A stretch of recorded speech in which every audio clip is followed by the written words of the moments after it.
안녕하세요. 책 읽는 소리 인사드립니다. 이제 이춘이 지났으니까 지금 왔던 추위는 꽃샘추위라고 해야 할까요? 눈도 제법 오고 날씨도 제법 추웠어요. 이 추위가 다 물러가기까지 우리 가족님들 감기 걸리지 않게 몸 관리 잘 하시고 건강하시길 바라봅니다. 오늘이 네 번째 에피소드인데요. 기분이 태도가 되지 않게 옹진 싱크빅에서 펴낸 책입니다. 나의 기분 상태가 단체에게 끼치는 영향력이라던가 나의 기분으로 인한 다른 사람들의 심리 상태 또는 다른 사람들의 기분에 의한 나의 심리적 변화에 대해서 많은 것들을 알려줍니다. 백문이 불여일견이라고 제가 하는 말보다 내용을 직접 들어보시길 강추드립니다. 그럼 한번 낭독해 올리도록 하겠습니다. 참, 들어보시고 좋으신 분들은 구독과 좋아요 버튼 꼭 부탁드리겠습니다. 영상을 만들고 준비하는 제게 큰 힘이 됩니다. 친구를 질투하는 내가 미워질 때, 얼마 전에 고등학교 동창 모임에 다녀왔다. 즐겁게 시간을 보내고 집에 가는 길에 친구 C가 빠르게 말을 쏟아냈다. 제이 말이야, 엄청 허세 부리지 않아? 요즘 좀 잘 나가는 모양인데 그걸 어떻게 믿어? 학교 다닐 때 공부도 못하고 성격도 별로였잖아. 알고 지낸 지 오래된 C는 나에게 항상 온화한 사람이었다. 그런데 최근 몇 년 사이 그녀는 변해갔다. 친구들과 모인 자리에서 C는 자신에 대한 이야기를 하기보다는 남을 주제로 이야기했다. 내가 대화의 주제를 돌려도 정신을 차려보면 어느새 또다시 다른 사람에 대해 이러쿵저러쿵 이야기하고 있었다. 남을 평가할 때만 유독 예리한 관찰력과 날카로운 판단력을 보이는 C를 보면서 나는 대꾸할 의지를 잃고 말았다. C가 원래부터 이런 사람은 아니었다. 고등학교 때 그녀는 반에서 모범을 보이며 성적도 상위권을 유지했다. 덕분에 자신감이 넘치고 반 친구들에게도 좋은 영향을 주는 친구였다. 하지만 고3이 되자 C의 성적이 갑자기 중위권으로 곤두박질 쳤고 결국에는 대학교에 들어가지 못했다. 그때부터 그녀는 자신에게 쏟던 관심을 다른 사람들에게 쏟기 시작했다. 이런 습관은 일을 시작하고 나서 더 심해졌다. 언제나 회사 사람에 대한 이야기를 했는데 동료의 성과는 물론 인상을 깎아내리곤 했다. C는 질투라는 심리에 조종당하고 있었다. 대학교 입시에서 떨어진 이후로 그녀는 자신보다 우수한 사람들이 아주 많다는 사실을 알게 되었다. 오랜 시간 가져왔던 우월감이 이유 없이 사라지기 시작했고 극심한 좌절감을 느꼈다.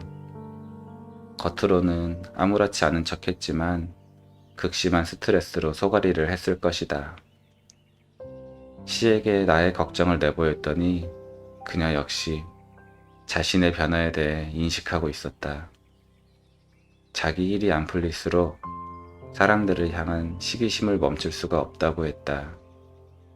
시간이 흐르면서 이런 부정적인 감정은 눈덩이처럼 점점 불어나 이제는 남이 잘 나가는 모습을 보면 너무 힘들다고도 했다. C가 말한 것처럼 그녀는 몇 년간 스트레스를 심하게 받았다. 부정적인 감정이 누적되다 보니 스스로 자랑스럽게 여기던 평온한 자신의 모습은 어딘가로 사라지고 없었다. 남의 행복을 지켜보는 것은 여간 힘든 일이 아니다. 질투하는 감정이라도 들면 엄청난 에너지를 소비하게 된다. 그뿐만 아니라 부정적인 감정을 쌓아두면서 정작 자신이 추구하는 중요한 가치를 소홀히 하게 된다. 질투는 자신에 대한 불신에 뿌리를 두고 있기 때문에 이를 인정하는 것도 쉬운 일이 아니다. 우리가 다른 사람을 시기하는 것은 자기 자신을 부정하는 것과 마찬가지이다. 상대방이 뛰어났기 때문에 내가 못났다고 생각하고 이 생각은 상대방에게 내가 졌다는 결론으로 이어진다. 혼자서 경쟁 구도를 만들고 마음대로 승패를 가르는 것이다. 다시 말해서 질투심은 비교에서 나오는 감정이다. 우리는 어릴 때부터 누군가와 비교당하며 자랐다. 비교당하는 것에 익숙해지다 보니 자연스럽게 자신과 남을 비교하는 습관이 생겼다. 남과 나를 비교하는 태도는 우리를 앞으로 나아가게 하는 동기부여가 되기도 하지만 끊임없이 이어지면 마음을 황폐하게 만든다. 사실 더 확실한 동기부여 방법은 다른 사람과의 비교가 아니라 자기 자신과의 비교에서 이루어진다. 만약 비교를 통해 동기부여를 하고 싶다면 다른 사람이 아닌 자기 자신을 비교하자. 오늘의 자신이 어제의 자신보다 발전했다면 그것 또한 큰 희열이 된다.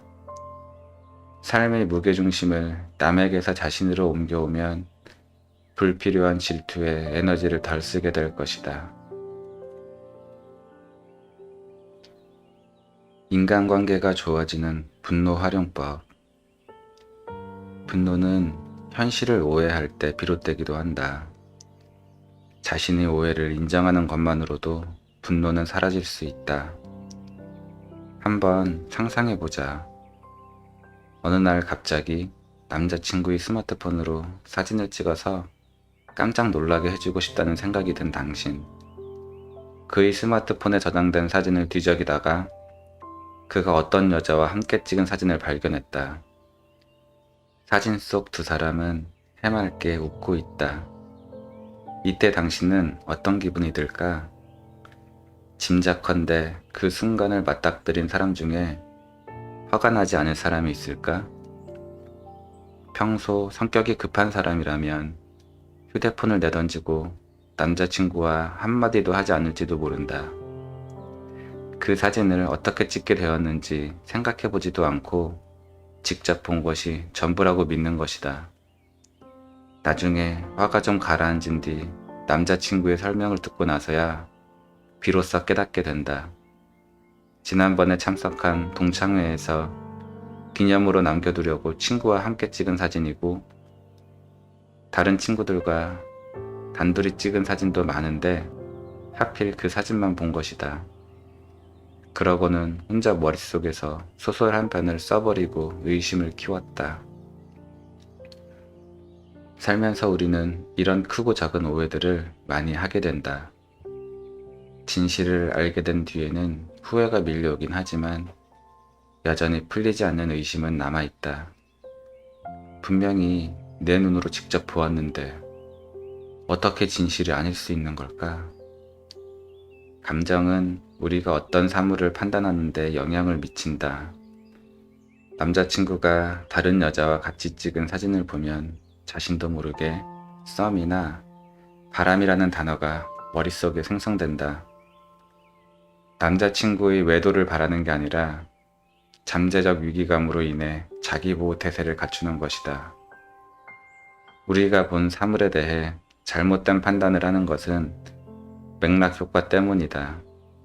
쉽게 말해서 우리가 처음에 부정적인 자극을 받았다면 그 뒤로는 무엇을 보더라도 우리 뇌에 부정적인 이미지가 남아있을 수 있다는 것이다.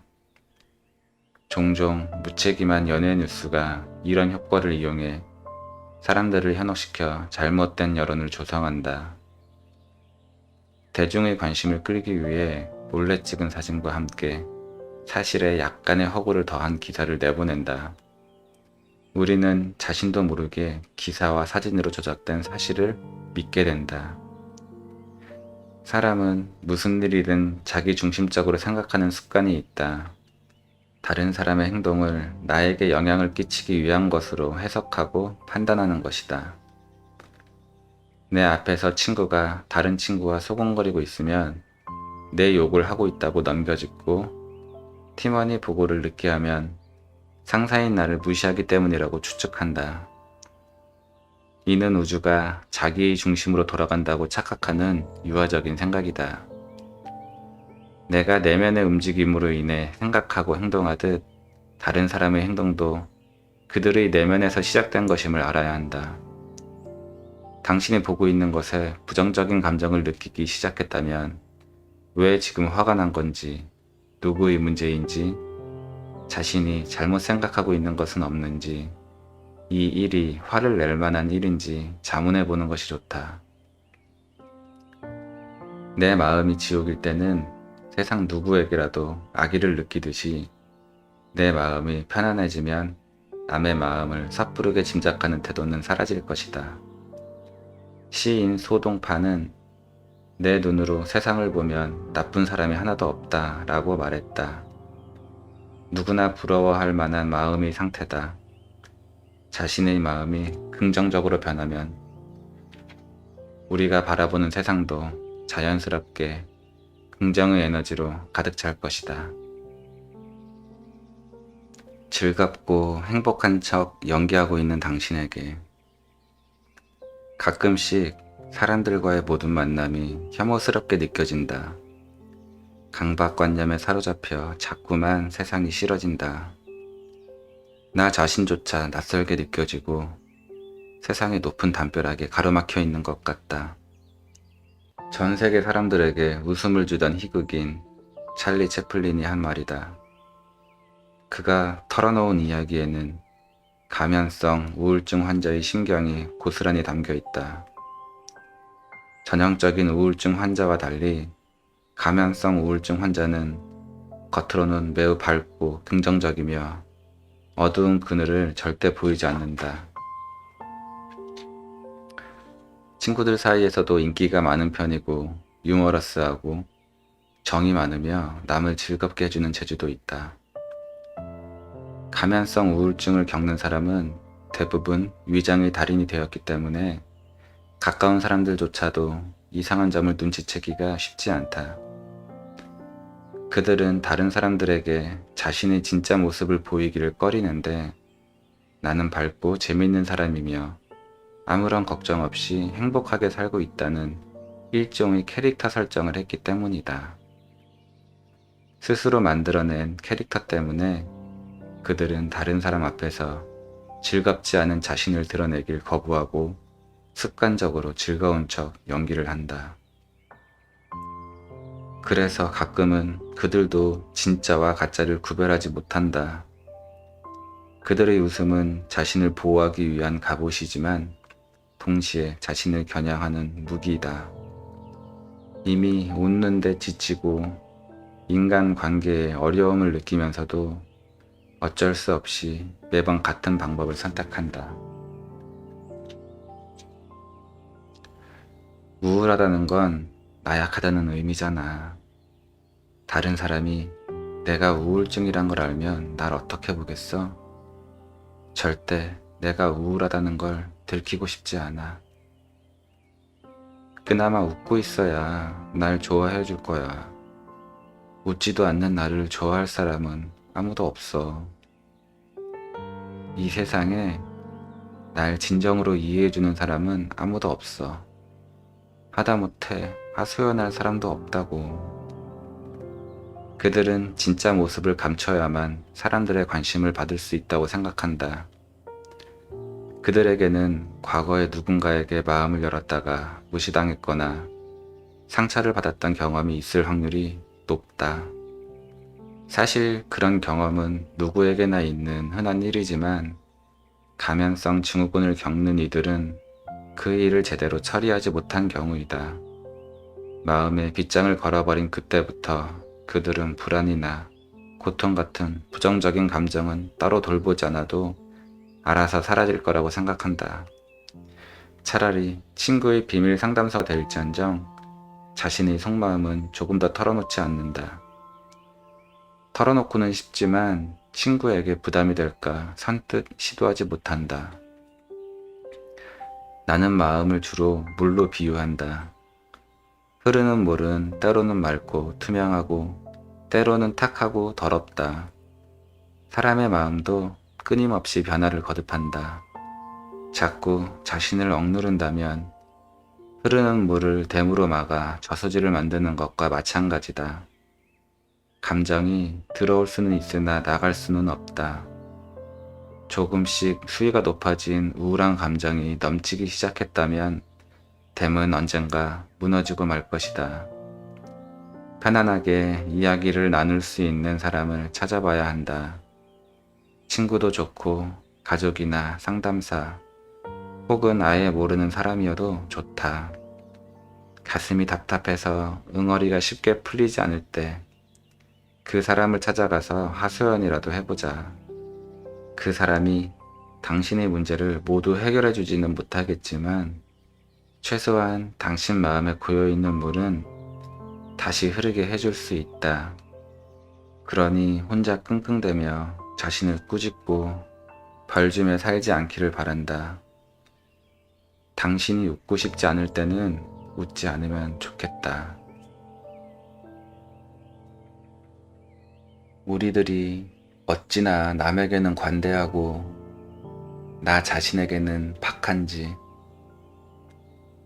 남들의 이야기는 작게 들으면서 자신의 이야기는 천둥소리처럼 듣는다고도 하더라고요.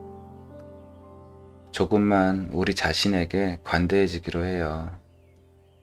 우리가 모두 행복해하고 웃으며 생활할 수 있는 그날을 기약합니다.